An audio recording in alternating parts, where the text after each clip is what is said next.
Deux femmes étaient piégées dans une piscine depuis plus de 6 heures. Le couvercle de la piscine n'avait qu'un petit trou et ne pouvait pas être ouvert de l'intérieur. Une femme de ménage de la piscine les découvrit. Mais au lieu de les aider, elle convoita leurs effets personnels. Elle fouilla leurs sacs, vola de l'argent et leurs cartes bancaires. La femme de ménage se rendit ensuite dans la salle de contrôle de la piscine, éteignit les caméras de surveillance et alluma les lumières. Elle s'approcha du bord de la piscine et dit aux deux femmes dans lesquelles avait été libérée de prison il y a 1 an et que le propriétaire de la piscine prévoyait de la licencier. Sans travail, elle ne pourrait pas payer son loyer. Elle déclara qu'elle ne les sauverait que si elle lui donnait leur code de carte bancaire. La sœur cadette protesta, qualifiant cela de chantage. Voyant leur refus de coopérer, la femme de ménage éteignit immédiatement les lumières, puis coupa le système de chauffage de la piscine. Pour sauver leur vie, la sœur aînée finit par céder et lui donna le code. La femme de ménage partit pour retirer l'argent. Avec le chauffage éteint, la température de l'eau commença à baisser, et les deux femmes se mirent à trembler de froid. Pire encore, la sœur cadette, atteinte de diabète, commença à souffrir d'hypoglycémie et faillit s'évanouir. Elle avait besoin de ses médicaments dans son sac. Pendant ce temps, la sœur aînée continua d'essayer d'élargir le trou de ventilation avec un morceau de plastique. Ce qu'elle ignorait,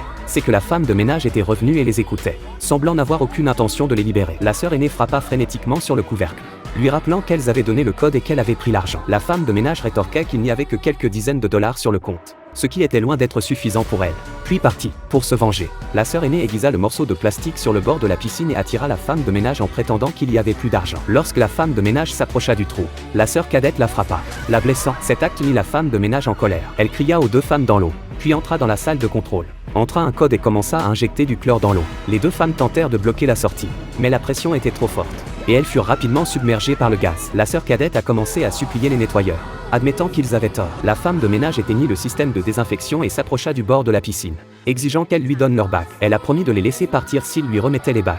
La sœur aînée, ne voulant plus de problème, enleva sa bague et la passa par le trou du couvercle, promettant de ne pas signaler l'incident à la police. Cette fois, la femme de ménage tint sa promesse et entra dans la salle de contrôle pour entrer le code et ouvrir le couvercle. Cependant, le code ne fonctionna pas. Il semble que le patron ait changé le mot de passe maintenant. Même elle ne pouvait plus rien faire.